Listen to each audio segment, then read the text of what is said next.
Bonjour chers amis, pour ce nouveau partage de l'Évangile.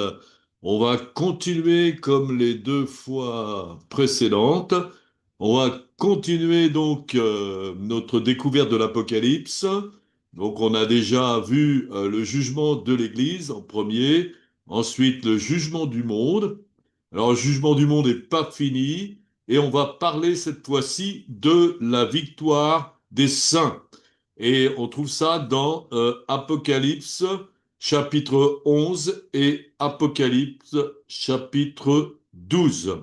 Voilà, donc on va commencer à lire le chapitre 11 de l'Apocalypse. Alors, on me donna un roseau semblable à une verge en disant, lève-toi et mesure le temple de Dieu, l'autel et ceux qui y adorent. Mais le parvis extérieur du temple, laisse-le en dehors et ne le mesure pas, car il a été donné aux nations, et elles fouleront aux pieds la ville sainte pendant 42 mois. Voilà. Donc, on en est encore dans le jugement des nations, jugement du monde. Et ensuite, donc, il y a l'histoire de ces deux témoins qui vont apparaître et qui vont prophétiser. Donc, je donnerai à mes deux témoins le pouvoir de prophétiser, revêtus de sacs pendant 1260 jours. Alors, revêtus de sacs, c'est étonnant. Hein, donc, le fait d'être revêtu de sacs, c'est un signe d'humiliation, hein, et s'humilier vraiment pour euh, toucher à la grâce de Dieu, pour avoir la puissance de Dieu, donc comme ces deux prophètes. Ce sont les deux oliviers et les deux chandeliers qui se tiennent devant le Seigneur de la terre. Si quelqu'un leur veut faire du mal, du feu sorte de leur bouche et dévore leurs ennemis. Et si quelqu'un veut leur faire du mal, il faut qu'ils soient tués de cette manière. Ils ont, donc ces deux prophètes, le pouvoir de fermer le ciel afin qu'il ne tombe point de pluie pendant les jours de leur prophétie, et ils ont le pouvoir de changer les eaux en sang et de frapper la terre de toute espèce de plaie chaque fois qu'ils le voudront. Donc voilà, donc c'est encore le jugement, un jugement pour les nations, pour le monde, hein, et pas pour les chrétiens. Alors donc ils vont être envoyés pour juger le monde pendant 1260 jours, comme c'est écrit, donc 3 ans et demi environ. Donc on est toujours dans Apocalypse 11 à partir du verset 7.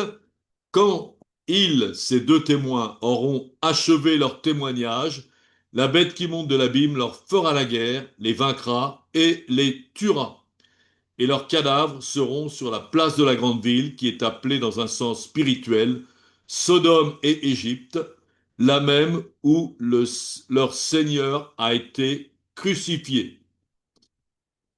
Des hommes d'entre les peuples, les tribus, les langues et les nations verront leurs cadavres pendant 3 jours et demi, et ils ne permettront pas que leurs cadavres soient mis dans un sépulcre. Et à cause d'eux, les habitants de la terre se réjouiront et seront dans l'allégresse, et ils s'enverront des présents les uns aux autres, parce que ces deux prophètes ont tourmenté les habitants de la terre. Et après 3 jours et demi, un esprit de vie venant de Dieu entra en eux, et ils se tinrent sur leurs pieds. Et une grande crainte s'empara de ceux qui les voyaient. Et ils entendirent du ciel une voix qui leur disait, Montez ici. Et ils montèrent au ciel dans la nuée, et leurs ennemis les virent. À cette heure-là, il y eut un grand tremblement de terre, et la 10e partie de la ville tomba. 7 000 hommes furent tués dans ce tremblement de terre, et les autres furent effrayés et donnèrent gloire au Dieu du ciel. Voilà, donc on voit l'activité sur ces deux témoins, hein, qui prophétisent beaucoup de catastrophes, beaucoup de jugements pour les nations, ce sont des prophètes. Alors on voit la puissance qu'ils ont, hein, comme il est écrit, qu'on l'a lu. Ils ont le pouvoir de fermer le ciel afin qu'il ne tombe pas de pluie pendant les jours de leur prophétie. Alors ça nous rappelle quelqu'un, celui qui avait le pouvoir de ne pas faire tomber de pluie, ben c'était le prophète Élie, hein. On trouve ça dans 1 Roi 17, verset 1. Élie, prophète Élie, le Tishbite, l'un des habitants de Galaad, dit à Akab, Akab qui était le roi d'Israël, l'Éternel est vivant, le Dieu d'Israël dont je suis le serviteur. Il n'y aura cette année-ci ni rosée, ni pluie, sinon à ma parole. Voilà, donc ça nous rappelle Élie. Et il y a une autre chose, un autre pouvoir, hein, donc, il est dit pour un de ces prophètes que du feu sort de leur bouche et dévore leurs ennemis. Et ça aussi, c'était une puissance attribuée au prophète Élie. Comme Élie, hein, on trouve ça dans 2 Rois 1, 12. Élie leur répondit, si je suis un homme de Dieu, car donc il y a des soldats qui étaient venus pour le chercher de la part d'Akab, et il lui a dit, homme de Dieu, descends. Il était en haut d'une montagne. Et donc Élie répond, si je suis un homme de Dieu, que le feu descende du ciel et te consume, toi et tes 50 hommes. Et le feu de Dieu descendit du ciel et le consuma, lui et ses 50 hommes. Voilà. D'ailleurs, il y en a d'autres qui sont revenus après et qu'on demandé la même chose, qu'on ordonné à Élie, viens. Mais Élie n'obéit pas aux hommes, il obéit à Dieu. Et il lui dit, bon, eh bien, c'est pareil, du feu est sorti de sa bouche et consommé les 50 suivants. Et le troisième officier qui est venu avec ses soldats pour chercher Élie, bah, il a été beaucoup plus prudent. Il a dit, oh, s'il te plaît, non. Bon, j'ai été envoyé par le roi Akab, bon, bah, s'il te plaît. Et bon, Élie l'a épargné. Voilà. Donc, euh, alors, il y a un autre pouvoir de ces prophètes, c'est qu'ils ont le pouvoir de changer les eaux en sang et de frapper la terre de toute espèce de plaie chaque fois qu'ils le voudront. Ça, évidemment, ça rappelle Moïse, hein, Moïse avec les plaies d'Égypte. Et une première plaie, c'était transformer l'eau en sang. Ce pouvoir était le pouvoir de Moïse, comme on le voit dans Exode 7, verset 19, l'Éternel dit à Moïse, dit à Aaron, prends ta verge et étends ta main sur les eaux des Égyptiens, sur leurs rivières, sur leurs ruisseaux, sur leurs étangs et sur toutes leurs amas d'eau. Elles deviendront du sang, et il y aura du sang dans tout le pays d'Égypte, dans les vases de bois et dans les vases de pierre. Voilà. Donc, voilà le pouvoir de ces prophètes qui nous rappellent deux prophètes de l'Ancien Testament, donc comme on a vu, Moïse et Élie. Alors, ils ont aussi, il y a un autre point commun avec ces deux prophètes, Élie et Moïse. Bon, première chose, c'est que le prophète Élie n'est pas mort, hein, et donc c'est écrit dans l'Ancien Testament, et qu'il a été enlevé donc au ciel, il est monté au ciel sans être mort, hein, c'est ce qu'on voit dans 2 Rois 2:11. Comme il continuait à marcher en parlant, voici un char de feu et des chars de feu les séparèrent et des chevaux de feu, pardon, les séparèrent l'un de l'autre. Et Élie monta au ciel dans un tourbillon. Donc voilà, Élie, donc il y en a peu qui sont pas morts comme ça, mais donc c'était Élie. Alors, Élie n'est pas mort. Moïse, Moïse est mort puisqu'il dit qu'il a été enterré par Dieu, mais il y a quelque chose avec Moïse de très spécial, c'est que la mort de Moïse est mystérieuse, hein. Il est écrit que Dieu a enterré Moïse, hein. Donc Deutéronome 34, 5, Moïse, serviteur de l'Éternel, mourut là dans le pays de Moab, selon l'ordre de l'Éternel, et l'Éternel l'enterra dans la vallée au pays de Moab, vis-à-vis de Beth-péor. Personne n'a connu son sépulcre jusqu'à ce jour. Donc il y a un mystère sur le corps de Moïse, et il est écrit aussi un peu plus loin que l'archange Michel, a disputé au diable le corps de Moïse. Hein, ça, c'est dans Jude 9. Or, l'archange Michel, lorsqu'il contestait avec le diable, lui disputait le corps de Moïse. Voilà. Donc, on voit que les anges ils sont envoyés par Dieu en général. Donc, si Michel a disputé le corps de Moïse, c'est qu'il avait reçu des ordres de Dieu pour le faire. Donc on voit que le corps de Moïse, eh bien, aussi, il est resté à part. Il est pas, le diable ne l'a pas eu, il n'est pas descendu au séjour des morts. Donc ce corps aussi monté au ciel. Donc en fin de compte, le point commun entre Élie et Moïse, c'est que leurs deux corps sont montés au ciel. Hein. Et il y a aussi quelque chose qui concerne aussi Moïse et Élie. On trouve ça dans le Nouveau Testament, dans l'Évangile, pour la transfiguration de Jésus. Donc Matthieu 17, 1. Donc, à un moment donné, donc Jésus avait dit à ses disciples, certains d'entre vous ne mourront pas, qu'ils ont vu le royaume de Dieu venir avec puissance. Et donc, ça a été la vision pour trois des apôtres, Pierre, Jacques et Jean, de Jésus transfiguré. Donc, 6 jours après, Jésus prit avec lui Pierre, Jacques et Jean, son frère, et les conduisit à l'écart sur une haute montagne, et il fut transfiguré devant eux, son visage resplendit comme le soleil, et ses vêtements devinrent blancs comme la lumière. Et voici Moïse et Élie leur apparurent, s'entretenant avec lui. Donc, les trois apôtres ont une vision céleste, ils voient Jésus transfiguré, et ils ont vu également Moïse et Élie dans la nuée.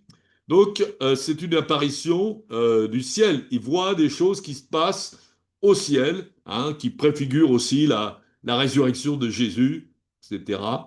Et donc, c'est ça le royaume de Dieu qui vient avec puissance, hein, parce que on est tous censés, après Jésus, ressusciter aussi dans un corps nouveau. Donc, alors, Élie et Moïse, on le voit bien, sont deux prophètes majeurs. Hein. Ce sont eux qui apparaissent avec Jésus transfiguré. Hein. Et donc, Élie, comme on le voit, n'est pas allé au séjour des morts, il est monté au ciel. Et ensuite, l'archange Michael a disputé le corps de Moïse à Satan, et qu'il a empêché Satan de mettre ce corps au séjour des morts, et le corps d'Élie et de Moïse sont allés au ciel. Et donc les deux prophètes dont parle l'Apocalypse ici sont, sans nul doute, Élie et Moïse.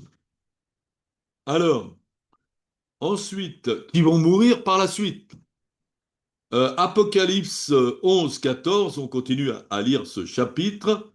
Le second malheur est passé. Voici le troisième malheur vient bientôt. Le septième ange sonna de la trompette. Hein. Alors, c'est la dernière trompette. Et la dernière trompette, eh bien, c'est l'avertissement pour l'enlèvement de l'Église, comme on l'a déjà dit. Il y eut dans le ciel de fortes voix qui disaient, le royaume du monde est remis à notre Seigneur et à son Christ, et il régnera au siècle des siècles. Et les 24 vieillards, qui étaient assis devant Dieu sur leur trône, se prosternèrent sur leurs faces et adorèrent Dieu, en disant, nous te rendons grâce, Seigneur de Dieu Tout-Puissant, qui est et qui était, de ce que tu as saisi ta grande puissance et pris possession de ton règne. Les nations se sont irritées et ta colère est venue, et le temps est venu de juger les morts, de récompenser tes serviteurs les prophètes, les saints et ceux qui craignent ton nom, les petits et les grands, et de détruire ceux qui détruisent la terre. Et le temple de Dieu dans le ciel fut ouvert, et l'arche de son alliance apparut dans son temple. Il y eut des éclairs, des voix, des tonnerres, un tremblement de terre et une forte grêle. Voilà, donc on voit que les deux témoins ont fini de prophétiser après ces 1260 jours et d'envoyer des condamnations, des jugements et des malheurs sur le monde. Ils seront tués par la bête qui vient de l'abîme, là c'est l'antéchrist, hein, mais ils vont ressusciter et monter au ciel. Voilà. Donc, comme on le lit, Apocalypse 11, 11, après les 3 jours et demi, un esprit de vie venant de Dieu entra en eux et ils se tinrent sur leurs pieds. Une grande crainte s'empara de ceux qui les voyaient et ils entendirent du ciel une voix qui leur disait, montez ici. Et ils montèrent au ciel dans la nuée et leurs ennemis les virent. Alors, comme je viens de le dire, on en est à la 7e trompette, c'est-à-dire c'est l'heure de l'enlèvement de l'Église où les saints, c'est-à-dire les gens qui sont nés de nouveau, qu'ils soient morts ou vivants, vont monter au ciel, vont rejoindre Jésus sur les nuées, hein, et on voit que eh bien, ça va être la même chose pour les deux prophètes, Élie et Moïse, hein. Donc, ils vont ressusciter, seront enlevés avec l'Église. Voilà. Comme il est écrit dans 1 Corinthiens 15, 52, en un instant d'un clin d'œil, à la dernière trompette, la trompette sonnera et les morts ressusciteront incorruptibles, et nous serons changés.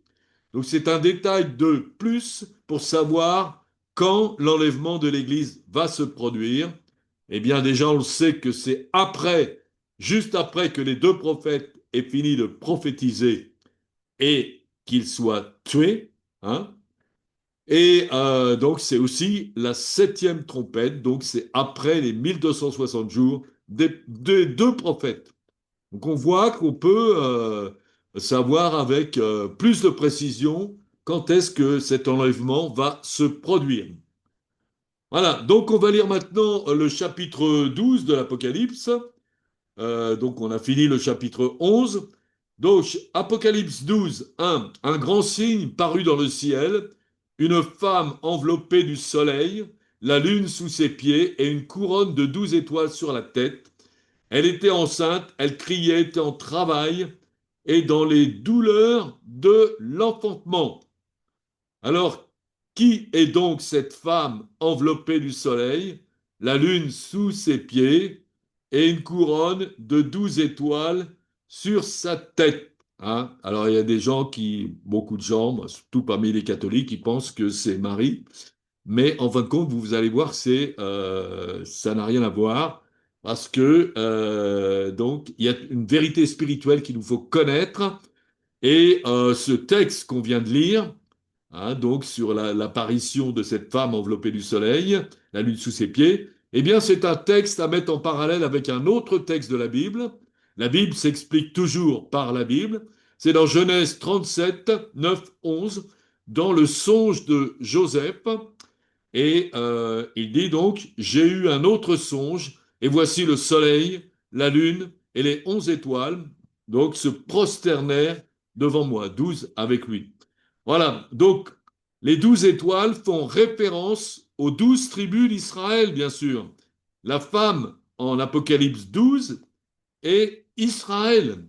Donc Israël, alors, bien sûr, Marie a enfanté, donné naissance à Jésus dans la chair, mais Israël est la femme qui a enfanté spirituellement le Messie.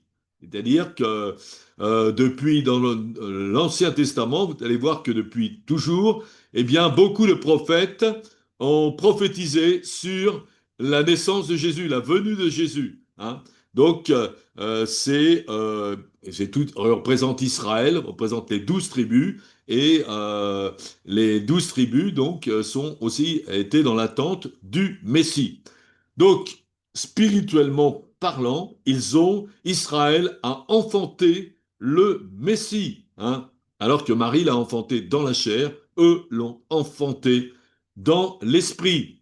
et ils ont prié aussi pour son avènement. Hein. On voit par exemple dans Luc 2, 36, l'histoire de la prophétesse Anne, qui était vivante quand Jésus est né.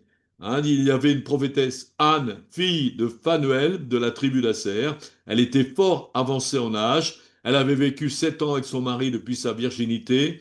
Restée veuve et âgée de 84 ans, elle ne quittait pas le temple, elle servait Dieu nuit et jour dans le jeûne et la prière.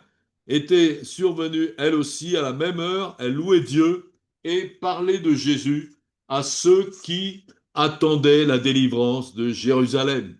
Donc beaucoup comme elle étaient dans l'attente de la délivrance de Jérusalem et ils attendaient pas les bras croisés, ils attendaient dans la prière. Hein. Donc ils enfantaient spirituellement la venue du Messie.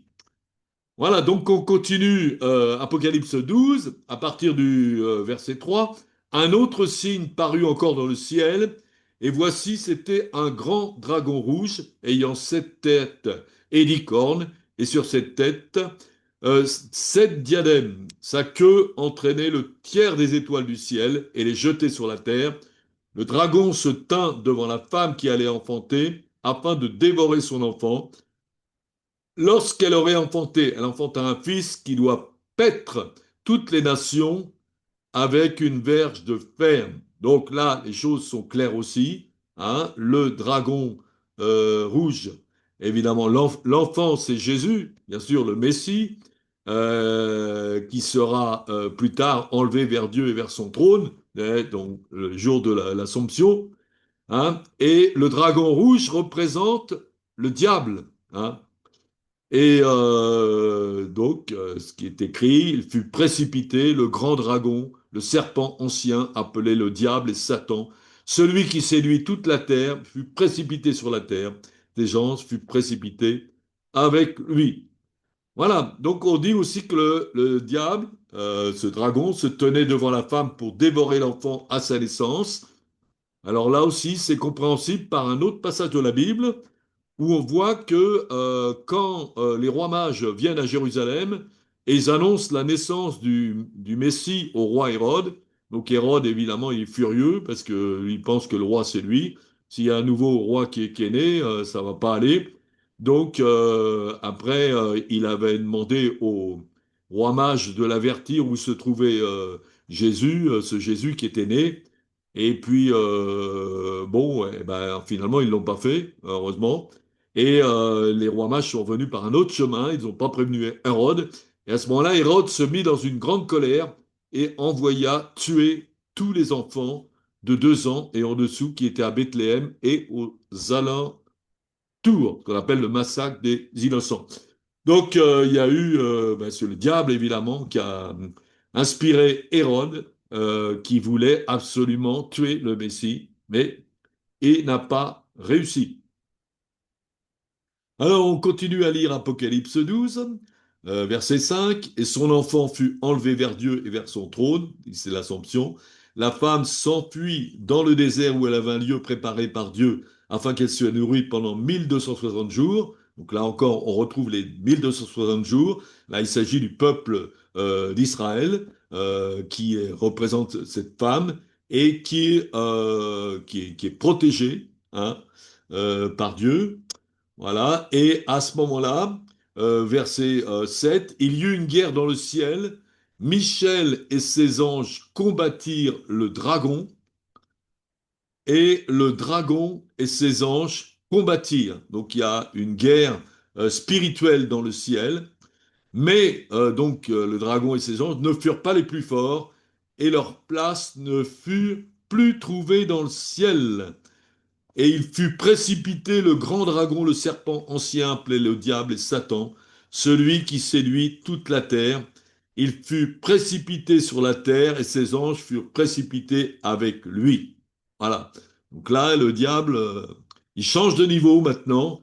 Hein, c'est une victoire sur le diable qui a été faite donc à travers les anges. Et donc le diable maintenant, eh bien, il est sur la terre avec une grande colère. Pour ça qu'il va se passer des choses terrible et il va apparaître aussi à travers l'Antéchrist, bien sûr, qui va être le diable, donc incarné, et qui va apporter énormément de choses mauvaises maintenant sur la terre, qui va perdre beaucoup d'hommes. Voilà. Il a été précipité, donc l'accusateur de nos frères, celui qui les accusait devant Dieu, jour et nuit. Mais donc certains seront épargnés, ne seront pas vaincus par le diable. Hein. Donc l'antéchrist va, enfin le diable à travers l'antéchrist va perdre beaucoup de gens sur la terre qui vont croire en lui, qui vont le suivre et qui vont être perdus, qui vont avoir la marque sur le front et sur la main et qui vont être condamnés au châtiment éternel. Mais heureusement, les chrétiens, donc, ils auront la force de vaincre le diable et de lui résister. Comme il est écrit, ils l'ont vaincu à cause du sang de l'agneau et à cause de la parole de leur témoignage. Ils n'ont pas aimé leur vie jusqu'à craindre la mort. Ah, et donc, pour tous les saints et chrétiens qui sont nés nouveaux, qui sont engagés avec Christ et qui suivent Jésus, les disciples. Donc, alors, il y a une grande guerre donc contre le diable et contre ses anges, et on voit que cette guerre a été commencée par c'est Jésus qui a commencé cette guerre contre le diable et les démons, hein, et les a vaincus, comme on peut voir dans Corinthiens 2, 13, vous qui étiez morts par vos offenses et par l'incirconcision de votre chair, il vous a rendu la vie avec lui en nous faisant grâce pour toutes nos offenses. Il a effacé l'acte dont les ordonnances nous condamnaient et qui subsistait contre nous. Il l'a détruit en le clouant à la croix. Il a dépouillé les dominations et les autorités. Donc c'est des démons, c'est des puissances dans les lieux célestes et les a livrés publiquement en spectacle en triomphant d'elles par la croix. Donc déjà, par sa mort sur la croix, eh bien, Jésus a vaincu le diable, il a versé son sang. Hein. Donc, voilà. Alors, donc les anges de Dieu ont combattu aussi les anges de Satan et les ont vaincus, comme on l'a lu tout à l'heure. Il y eut une guerre dans le ciel. Michel et ses anges combattirent contre le dragon, et le dragon et ses anges combattirent, mais ils ne furent pas les plus forts, et leur place ne fut plus trouvée dans le ciel, et il fut précipité le grand dragon, le serpent ancien, appelé le diable et Satan, celui qui séduit toute la terre. Il fut précipité sur la terre et ses anges furent précipités avec lui. Voilà. Donc, alors, les disciples de Jésus ont vaincu aussi le diable. Hein, donc, c'est tout le camp de Dieu qui travaille ensemble. Dieu, Jésus, les anges et les saints, qui sont un peuple uni et qui vont faire la guerre au diable. Et donc, les chrétiens aussi qui peuvent vaincre le diable grâce au sang de l'agneau, grâce à la parole de leur témoignage et grâce au fait qu'ils n'ont pas aimé leur vie jusqu'à craindre la mort. Donc nous pouvons vaincre le diable comment? Par le sang de l'agneau, hein, parce que le diable a un pouvoir sur nous à cause de nos péchés. Quand nous péchons, eh bien le diable il prend un pouvoir sur nous, hein, mais nous pouvons être délivrés de ce pouvoir hein, une fois que nous sommes nés de nouveau. Et c'est donc l'apôtre Jean qui dit, si nous confessons nos péchés, 1 Jean 1,9, il est fidèle et juste pour nous les pardonner et pour nous purifier de toute iniquité. Donc qu'est-ce qui nous purifie? C'est le sang de Jésus, le sang de l'agneau, hein, comme il est écrit aussi, 1 Jean 1,7. Mais si nous marchons dans la lumière, comme il est lui-même dans la lumière, nous sommes mutuellement en communion et le sang de Jésus, son Fils, nous purifie de tout péché. Donc, si le sang de Jésus nous purifie de tout péché, le diable n'a plus aucun pouvoir contre nous. Hein. Donc, pour vaincre le diable, nous devons marcher dans la lumière, confesser nos péchés, marcher dans la sanctification, pour que le sang de Jésus nous purifie de nos péchés. Hein. Comme il est dit dans Hébreux 12, 14, recherchez la paix avec tous et la sanctification sans laquelle personne ne verra le Seigneur. Voilà, donc si nous ne sommes pas en paix avec tout le monde, ben, pardonnons à ceux qui nous ont offensés, hein, et puis recherchons aussi cette sanctification qui nous permettra d'être purifiés de tout péché et que le diable soit vaincu et n'ait aucun pouvoir contre nous. Et rappelons-nous que Jésus aussi intercède pour nous. Alors, premièrement, donc, on l'a vaincu par le sang de l'agneau. Deuxièmement, par la parole de leur témoignage. Hein. Jésus qui a dit, Luc 2, 8, 12, 8, pardon, je vous le dis, quiconque me confessera devant les hommes, le Fils de l'homme, le confessera aussi devant les anges de Dieu. Hein. Donc à partir du moment où on va témoigner, on va pas avoir peur des hommes, mais on va avoir la crainte de Dieu, donc on va témoigner de Jésus devant les hommes, eh bien ça permettra aux hommes de se convertir. Hein. Et c'est Paul qui disait, comment croiront-ils en celui dont ils n'ont pas entendu parler? Comment en entendront-ils parler si personne ne prêche? Comment y aura-t-il des prédicateurs s'ils ne sont pas envoyés? Et Dieu on nous envoie, nous, les chrétiens, les nouveaux disciples de Jésus, eh bien, il nous envoie prêcher la bonne nouvelle. Comme il a dit lui-même, allez partout dans le monde, prêcher la bonne nouvelle à toute la création. Donc nous sommes censés, eh bien, témoigner devant les hommes, témoigner de Jésus, hein, comme Jésus l'a dit, quiconque me confessera devant les hommes, le Fils de l'homme le confessera aussi devant les anges de Dieu. Voilà. Mais si on ne le confesse pas, eh bien c'est un tort. Celui qui me reniera devant les hommes sera renié devant les anges de Dieu. Voilà. Donc, nous ne devons pas craindre les hommes, pas avoir peur des hommes, mais craindre Dieu. Hein.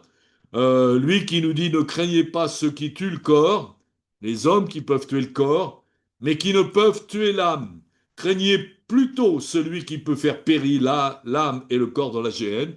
Et ça, c'est le pouvoir de Dieu uniquement. Donc nous devons craindre Dieu qui nous demande de ne pas craindre les hommes, mais de témoigner pour que ces hommes puissent être sauvés à leur tour. Hein. Et donc, chaque fois qu'on va confesser le nom de Jésus, eh bien, dans le ciel, ça sera une grande victoire et une grande fête et aussi une protection, puisque à ce moment-là, nous serons reconnus devant Dieu et devant les anges. Et si, quand on nous montrera au ciel, eh bien, Jésus nous connaîtra déjà, hein, le Père aussi nous connaîtra déjà, parce qu'il a entendu parler de nous. Donc, allons-y, hein, n'ayons aucune crainte. Voilà, donc on est là, on est sur cette terre pour servir Dieu, on est sur cette terre pour être des témoins. Hein, c'est ce que Jésus avait dit. Vous recevrez une puissance, le Saint-Esprit viendra sur vous, vous serez mes témoins. Nous sommes les témoins maintenant de Jésus, comme ces deux prophètes étaient des témoins, et pour aller apporter la bonne nouvelle. Hein, mais faut pas avoir peur, faut pas craindre. Hein, voilà, nous devons craindre Dieu parce que c'est lui le plus fort et c'est lui qui apportera un jugement. Voilà donc deux chapitres qui sont lourds de sens.